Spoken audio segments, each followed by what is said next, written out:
Good morning, dear student.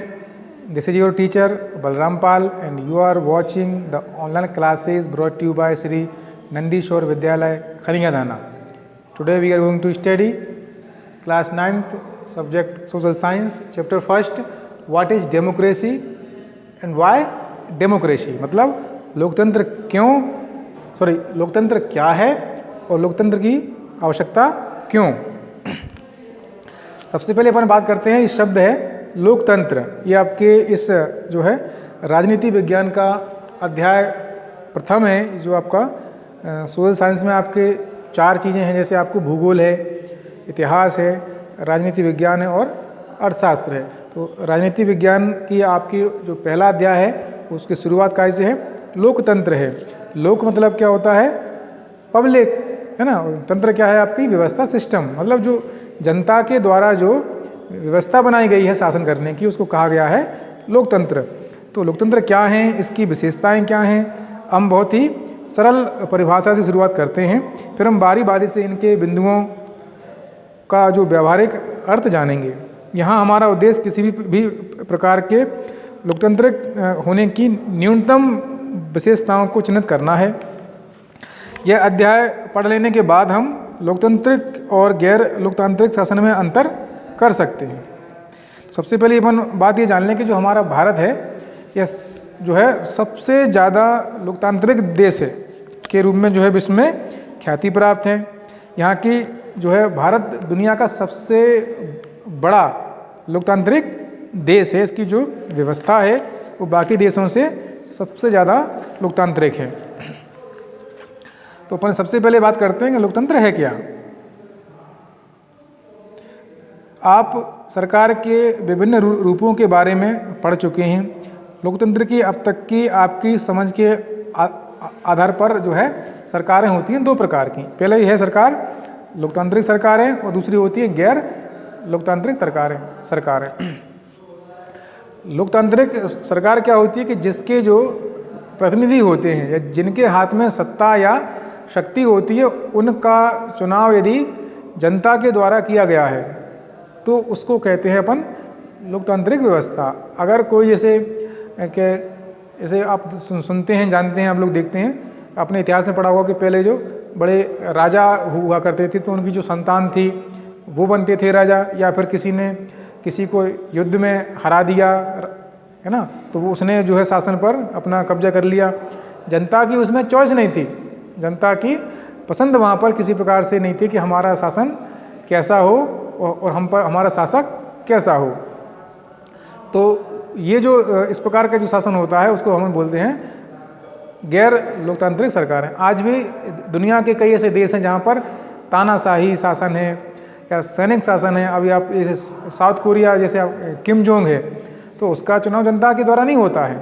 या कई ऐसे देश हैं जहाँ पर लोकतंत्र तो है लेकिन वो कैसा है, पूरी तरह से नहीं है। जैसे आपने कहा कि जैसे ब्रिटेन है, तो ब्रिटेन लोकतंत्र है, वहाँ का जो संसद है, प्रधानमंत्री है, वो तमाम तरह के जो मेंबर हैं उनको जनता चुनती है। लेकिन जो वहाँ पर जो क्वीन है, जैसे आपने जो बकिंघम जो पैलेस है, वो है वो बात अलग है कि उसका शासन पर ज़्यादा उतना नियंत्रण नहीं होता है, लेकिन फिर भी जो है वहाँ पर पूरी तरह से जो है लागू लोकतंत्र हम लोग नहीं कह सकते हैं। अमेरिका जैसे है, तो अमेरिका में जो है पूर्ण लोकतंत्र है, क्योंकि वहाँ पर जो सबसे ज़्यादा पावरफुल होता है राष्ट्रपति, जिसका जनता चुनाव करती है। वहाँ पर क्वीन किंग जैसी कोई व्यवस्था वहाँ पर लागू नहीं है।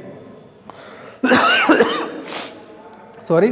तो जो अमेरिका है वो दुनिया का सबसे पुराना जो है लोकतंत्र है। भारत जो हमारा देश है वो दुनिया का सबसे बड़ा लोकतंत्र देश है।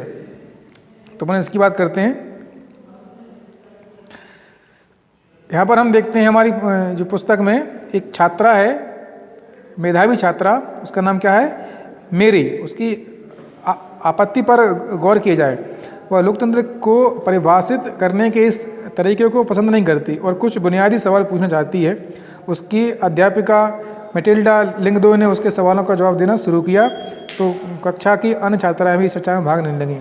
तो इसमें एक अध्यापिका हैं और उनकी एक छात्रा है, उनकी प्रश्नोत्तरी जो है इसमें आपकी पुस्तक में दी गई है।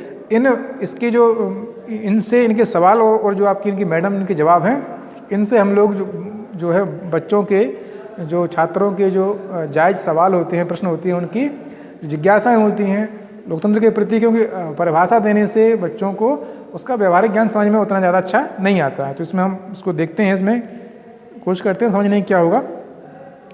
मैरी बोलती है, पूछा मैरी ने कि मैडम मुझे यह तरीका ठीक नहीं लगता। पहले लोकतांत्रिक व्यवस्थाओं के बारे में चर्चा किया और अब आकर हम लोकतंत्र का मतलब जानने की कोशिश कर रहे हैं। मेरे कहने का मतलब है कि इस काम को हमें पहले ही करना था और पहले अध्याय वाली पढ़ाई अब, क्या ऐसा ठीक नहीं होता? लिंगदोय मैडम ने इस प्रश्न को सुनकर जवाब दिया, तुम्हारी बातों में दम है, पर क्या हम अपने सामान्य जीवन में भी ऐसा नहीं करते? क्या हम कलम, बरसात या प्रेम जैसे शब्दों का उपयोग करने के पहले इनकी परिभाषा स्पष्ट करना जरूरी मानते हैं? जरा सोचो, क्या हमारे पास इन शब्दों की बहुत स्पष्ट और सामान्य परिभाषा हैं? शब्दों का उपयोग करके ही हम इनका अर्थ जानते हैं। लिंगदोय मैरी ने फिर कहा, फिर परिभाषा की आवश्यकता ही क्यों है? फिर लिखती हैं मैडम, हमें परिभाषा की आवश्यकता तभी पड़ती है जब हम किसी शब्द का उपयोग करने में हमें परेशानी होती है। हमें बारिश की परिभाषा की आवश्यकता तभी होती है जब हमें बूंदाबांदी और बादल फटने जैसी स्थिति और सामान्य जो है बारिश में फ़र्क करना हो। लोकतंत्र पर भी यही बात लागू होती है। हमें इसके लिए भी स्पष्ट परिभाषा की आवश्यकता है, क्योंकि लोग इस शब्द का प्रयोग अलग अलग अर्थों के लिए करते हैं। बहुत अलग अलग तरह की सरकारें भी खुद को लोकतांत्रिक सरकारें ही कहती हैं। अब एक नए छात्र हैं रिव्यांग, लेकिन हमें परिभाषा बनाने की आवश्यकता ही क्यों है? एक दिन आपने हमें अब्राहम लिंकन का एक वाक्य सुनाया था कि लोगों के लिए, लोगों की और लोगों के द्वारा चलने वाली शासन व्यवस्था ही लोकतंत्र है। एक बहुत अच्छी, एक जो विश्व में एक सर्वमान्य अब्राहम लिंकन जो एक अमेरिका के राष्ट्रपति हुए, 2 बार राष्ट्रपति बने वो, ठीक है ना। तो उनने जो लोकतंत्र के संबंध में अपनी जो विचार दिए, अपनी एक परिभाषा दिए कि ऐसी व्यवस्था, ऐसा शासन जो जनता के द्वारा, जनता के लिए, है ना, जनता के द्वारा, जनता के लिए और जनता का, मतलब जनता के लिए, जनता के द्वारा जो शासन है वही लोकतंत्र है। कि जिसको पब्लिक द्वारा तो शासन को स्थापित किया जाए, है ना, पब्लिक के लिए किया जाए और पब्लिक का ही वो शासन हो। तो इस प्रकार का जो व्यवस्था है उसको कहा गया लोकतंत्र। मेघालय में हम स्वयं पर राज करते रहे हैं, इसे सभी लोग मानते भी हैं। हमें इसमें बदलाव करने की आवश्यकता क्यों है?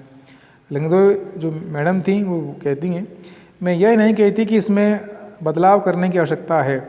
मुझे भी यह परिभाषा बहुत सुंदर लगती है। जब तक हम इस मसले पर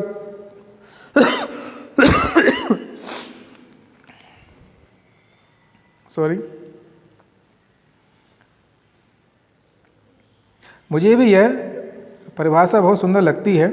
जब तक हम इस मसले पर खुद से विचार ना करें, तब तक यह तय करना मुश्किल होगा कि लोकतंत्र की यह सर्वोत्तम परिभाषा है। मतलब मैडम उनकी कहती हैं कि ठीक है, जो अब्राहम लिंकन ने जो परिभाषा दी वो मुझे भी अच्छी लगती है, मुझे भी वो पसंद है, लेकिन इसमें भी थोड़ी सी जो है, मैं उसको इतना ज़्यादा, लेकिन हम जब तक इस पर विचार ना करें तब तक इसको तय करना मुश्किल है। हमें किसी चीज़ को सिर्फ इसी आधार पर स्वीकार नहीं करना चाहिए कि बहुत ही किसी नामी ग्रामी जो है हस्ती ने उसको दिया है, बल्कि हमें उसके गुण दोष या उनके और भी जो है पक्ष है उस पर ही विचार कर लेना चाहिए। अब एक अन्य जो छात्र हैं योलांदा, वो कहती हैं, मैडम क्या मैं कुछ कह सकती हूँ? हमें कोई परिभाषा तलाशने की आवश्यकता नहीं है। मैंने कहीं पढ़ा है कि डेमोक्रेसी यूनानी शब्द डेमोक्रेसिया से बना है। यूनानी में डेमोस का अर्थ होता है लोग और क्रेशिया का अर्थ होता है शासन। इस प्रकार डेमोक्रेसी अर्थात लोकतंत्र का अर्थ है लोगों का शासन।